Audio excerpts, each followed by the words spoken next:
So I had the chance to meet with some of the kids in the program today. Where are you? Scream out.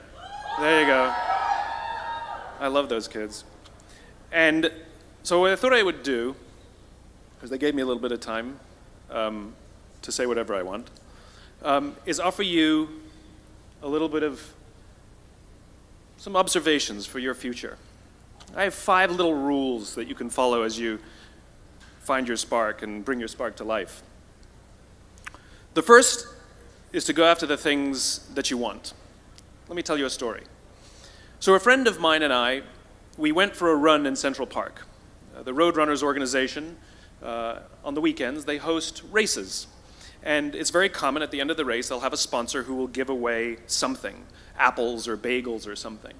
And on this particular day, when we got to the end of the run, there were some free bagels. And they had picnic tables set up, and on one side was a group of volunteers. On the table were boxes of bagels, and on the other side was a long line of runners waiting to get their free bagel. So I said to my friend, let's get a bagel. And he looked at me and said, the line's too long. And I said, free bagel. And he said, I don't want to wait in line. And I was like, free bagel. And he says, it's too long. And that's when I realized that there's 2 ways to see the world. Some people see the thing that they want, and some people see the thing that prevents them from getting the thing that they want. I could only see the bagels. He could only see the line. And so I walked up to the line.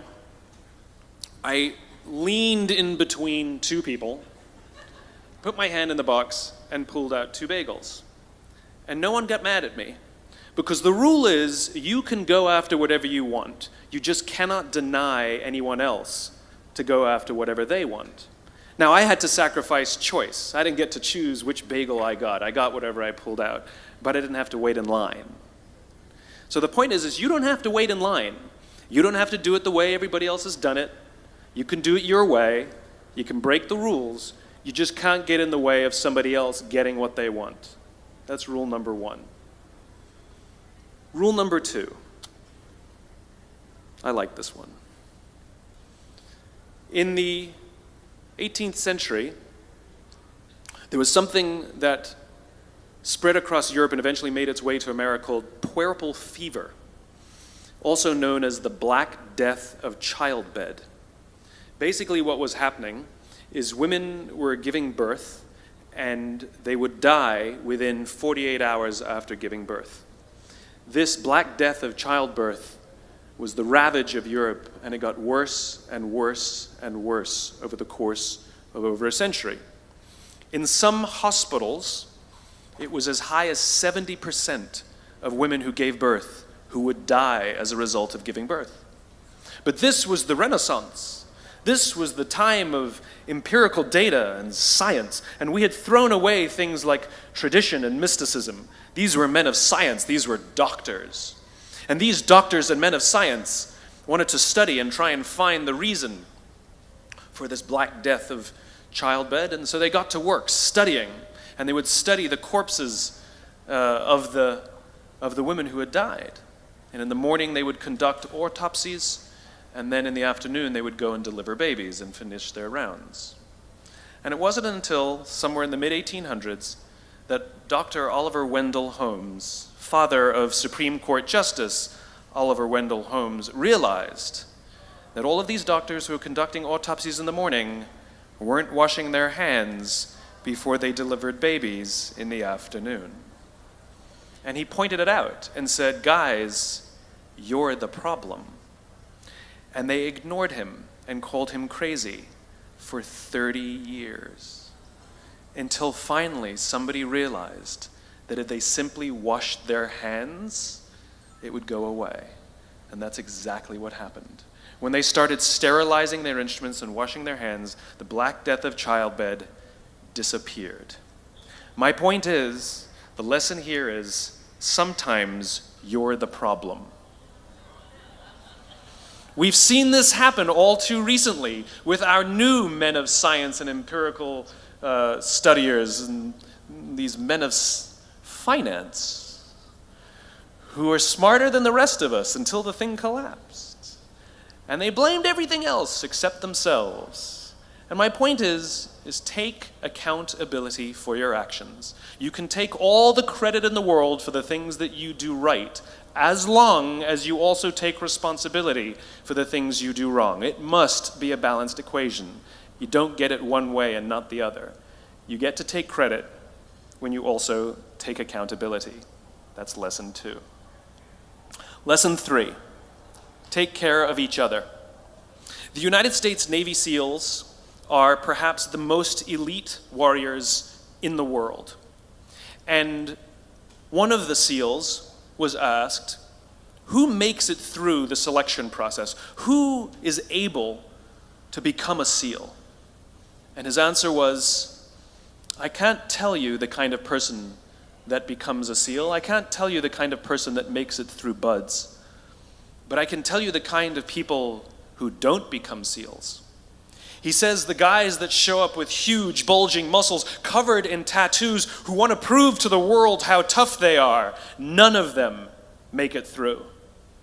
He said the preening leaders who like to delegate all their responsibility and never do anything themselves, none of them make it through. He said the star college athletes who've never really been tested to the core of their being, none of them make it through. He says some of the guys that make it through are skinny and scrawny. He said some of the guys that make it through, you will see them shivering out of fear. He says, however, all the guys that make it through, when they find themselves physically spent, emotionally spent, when they have nothing left to give physically or emotionally, somehow, some way, they are able to find the energy to dig down deep inside themselves, to find the energy to help the guy next to them. They become SEALs, he said. You want to be an elite warrior. It's not about how tough you are. It's not about how smart you are. It's not about how fast you are. If you want to be an elite warrior, you better get really, really good at helping the person to the left of you and helping the person to the right of you. Because that's how people advance in the world. The world is too dangerous and the world is too difficult for you to think that you can do these things alone. If you find your spark, I commend you. Now, who are you going to ask for help, and when are you going to accept help when it's offered? Learn that skill. Learn by practicing helping each other. It'll be the single most valuable thing you ever learn in your entire life. To accept help when it's offered and to ask for it when you know that you can't do it. The amazing thing is when you learn to ask for help, you'll discover that there are people all around you who've always wanted to help you. They just didn't think you needed it because you kept pretending that you had everything under control.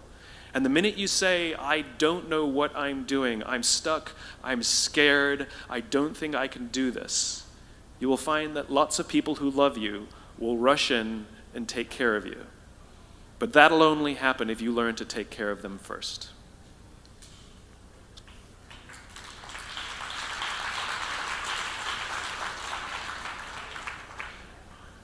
Lesson 4.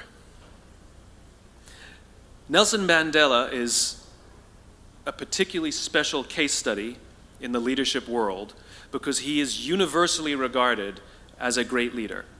You can take other personalities, and depending on the nation you go to, we have different opinions about other personalities. But Nelson Mandela, across the world, is universally regarded as a great leader. He was actually the son of a tribal chief.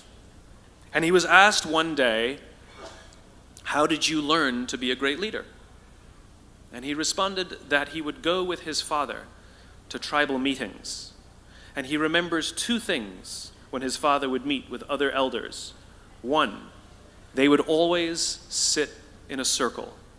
And 2, his father was always the last to speak.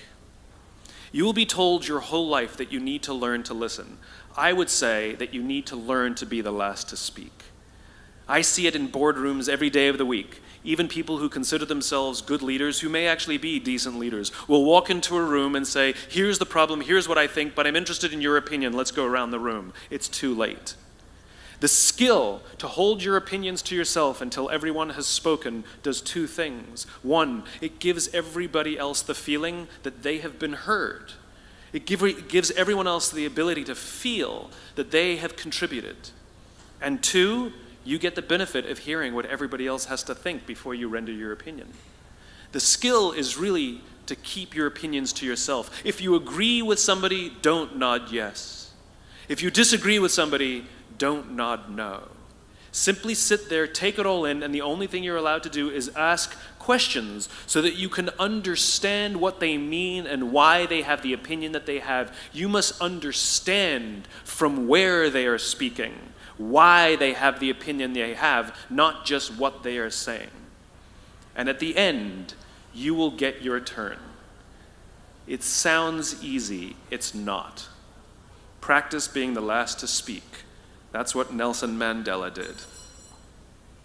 Number 5. This is Monty Python. 1, 2, 5, 3. For all the other nerds in the audience. There's one. Number 5. My favorite one of all. True story. There was a former Undersecretary of Defense who was invited to give a speech at a large conference, about 1,000 people. And he was standing on the stage with his cup of coffee and a styrofoam cup, giving his prepared remarks with his PowerPoint behind him. And he took a sip of his coffee and he smiled and he looked down at the coffee. And then he went off script. And he said, last year I spoke at this exact same conference. Last year I was still the undersecretary. And when I spoke here last year, they flew me here business class. And when I arrived at the airport, there was somebody waiting for me to take me to my hotel. And they took me to my hotel and they had already checked me in and they just took me up to my room.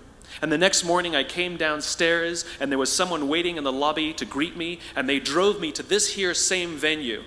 They took me through the back entrance and took me into the green room and handed me a cup of coffee in a beautiful ceramic cup. He says, I'm no longer the undersecretary. I flew here coach. I took a taxi to my hotel and I checked myself in. When I came down the lobby this morning, I took another taxi to this venue. I came in the front door and found my way backstage, and when I asked someone, do you have any coffee? He pointed to the coffee machine in the corner, and I poured myself a cup of coffee into this here styrofoam cup. He says the lesson is, the ceramic cup was never meant for me. It was meant for the position I held. I deserve a styrofoam cup. Remember this. As you gain fame, as you gain fortune, as you gain position and seniority, people will treat you better. They will hold doors open for you. They will get you a cup of tea and coffee without you even asking. They will call you sir and ma'am, and they will give you stuff. None of that stuff is meant for you. That stuff is meant for the position you hold.